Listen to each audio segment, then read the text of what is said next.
What up, players? It's WarbossTae up in this mug. I wanted to do a very quick video on, well, we'll see how quick it is. It could get a little ranty, on the Age of Sigmar game by Games Workshop, and why I personally am not on board, but why that is okay, and why I am just, I'm no great gauge for why, nobody should be a great gauge for why you like or don't like something. So the first thing I want to say is that Age of Sigmar is, I understand that it's not Warhammer Fantasy, and Warhammer Fantasy is dead, and this is a new thing. I think a lot of the vitriol against Age of Sigmar has to do not only with the models, which I think the models are actually really well done. Like, look at this guy, he looks fantastic. Not only is the paint job excellent, but the sculpt of the mount and all of the equipment, it looks really, really good. These models look very impressive. So, not only these, the Stormcast Guardians, Eternals, but the Khorne guys all look really, really well done. The question is then, if the models look great, and the rules are easy to learn, they're only 4 pages long, why is there so much hate? Why is there so much vitriol against it? And why do so many people not care for it? And everybody has different reasons. A lot of people cite the fact that you can't comp it because the rules are so loose, there's no points, and you really just decide with your mates when you get together to play how to play and what the rules and what the guidelines are going to be for deciding your armies, and there's no universal system because it's basically up to the players to come up with their own guidelines. And I'm not going to speak to that because I'm not a gamer and I've not played the Age of Sigmar, so I'm really going to leave that up to the individual gamer who has played the game and wants to comment on that. What I really want to talk about is not the fundamentals of the game, which a lot of people have contention with, but what I'm going to do is talk a little bit about why I'm a little bit upset about the way that Games Workshop brought about this new IP. Age of Sigmar, in order for this to exist, Age of Sigmar cannot exist in a world with Warhammer Fantasy.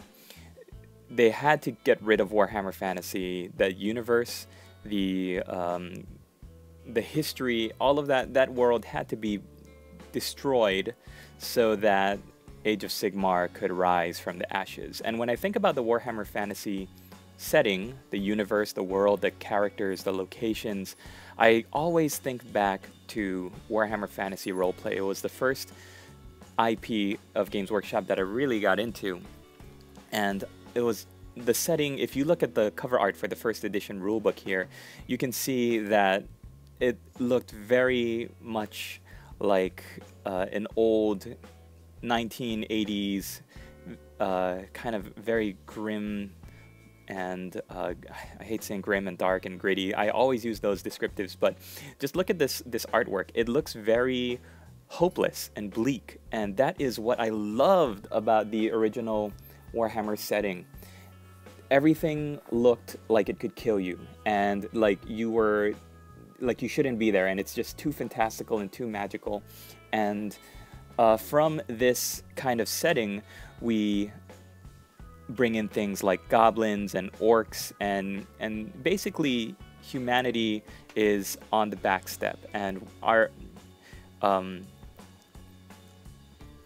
our civilization in this universe was just always in jeopardy of just collapsing.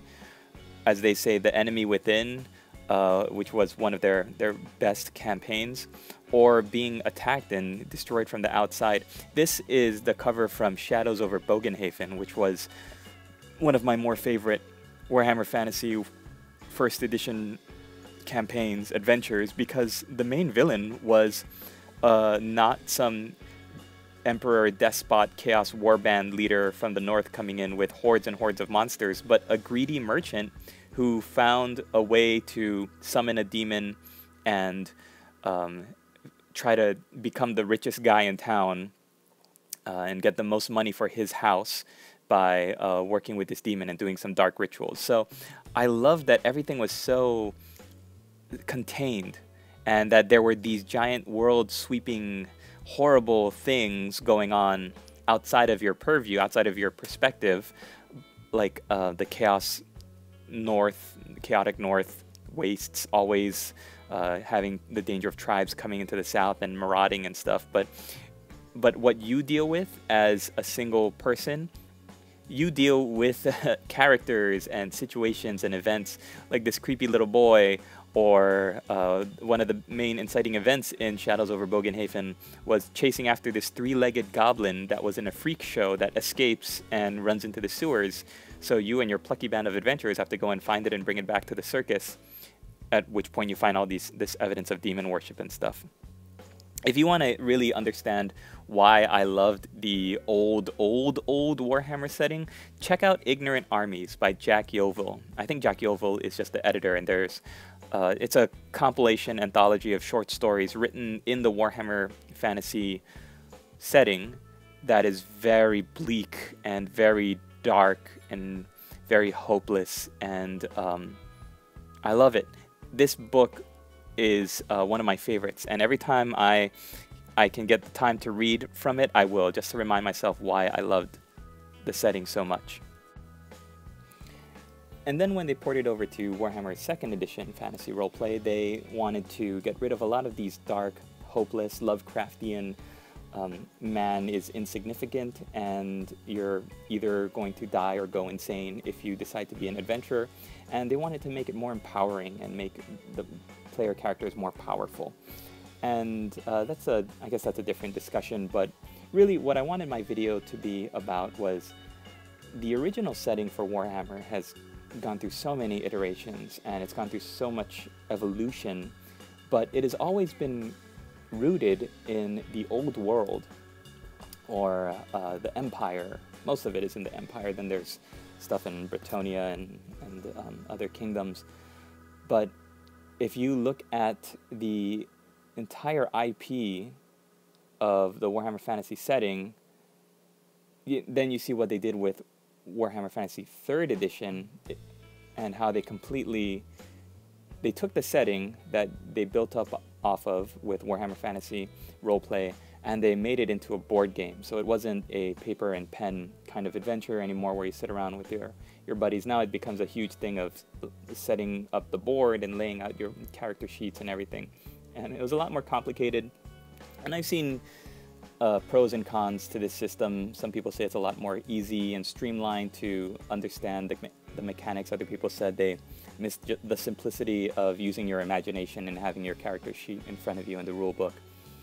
But look how much we've evolved. The mechanics for playing a role-playing game in Warhammer Fantasy has evolved so much that when you look at the Age of Sigmar, you realize that it's all gone now. They got rid of all of that. They didn't just add Age of Sigmar to their existing Warhammer Fantasy universe. They completely got rid of it and created this new universe where they've got the 7 planes of existence, and anything can happen. You can have kingdoms like the old world and stuff, because it's possible. The kingdoms are like infinite, but to me, you get rid of the old system and the old world, and it just kind of loses something. And then, so I've always been kind of negative about it. I've always been like, why did they have to get rid of the old world and Warhammer Fantasy just to bring in the Age of Sigmar? Why couldn't they just do Age of Sigmar like on the side and let it die and go off into obscurity? And then I realized Age of Sigmar isn't for me. It's for someone just getting into the wargaming hobby. And I'm showing you pictures now of Dice Miniature Paint Guy.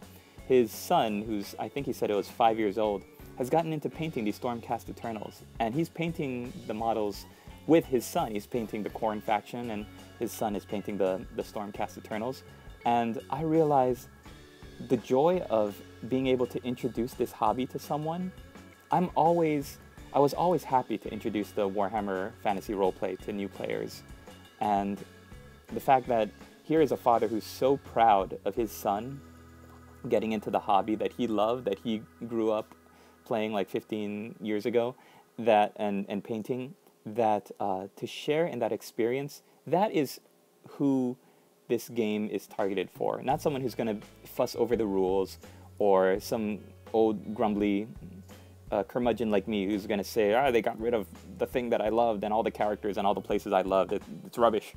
It's about introducing the hobby to someone and being there to experience the joy of discovery when they pick up the paintbrush and they put that first layer of paint on. I mean, look how simple the Stormcast Eternals are. They purposely made them simple to paint and very easy to paint with metallics and simple spot colors, so you don't have to have a lot of technique. And you can paint your first model and it'll look awesome. It won't look like if you're trying to paint an orc or a space marine from the starter kit for 40K, or like a Skaven or a high elf, and you're gonna put it down if that's the first model you ever paint and realize like, oh man, I suck. So you can either choose to get angry and get up in arms and troll the forums and say like, this is the worst thing that's ever happened. I hope it fails. I hope Games Workshop burns to the ground, and I hope that Age of Sigmar is forgotten and buried and never comes back. Or you can say, you know what? I'm going to put my Warhammer Fantasy models on the side. Maybe one day I'll decide to pick it up and look at the rules and just have a friendly game. And hey, maybe one day I can introduce somebody to painting and the hobby, and we can get into something that's new and different, and we can share in that experience of discovery. All right, thanks for watching, everybody. I hope you enjoyed this little ramble video, and you can visit me and post up your own work on WarbossTae 2015 painting community, where we've got Spookytoberfest in full swing. I hope you enjoyed it, and thanks for watching. We'll see you in the next video.